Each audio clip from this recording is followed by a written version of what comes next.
Hello, my name is Victor Albera, and this is Instrument of the Month.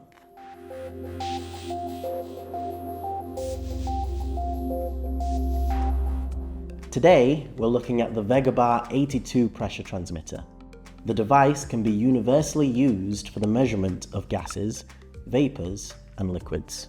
It has low maintenance and high durability thanks to its wear-free ceramic measuring cell. With that said, let's dive in. For this instrument, we have either 2-wire 4 to 20 mA or a heart output, and we'll wire it into the analog channel 1 of the Aircom using the 4 to 20 mA function. The transmitter can work down to 9.6 volts, which we'll configure on analog A1.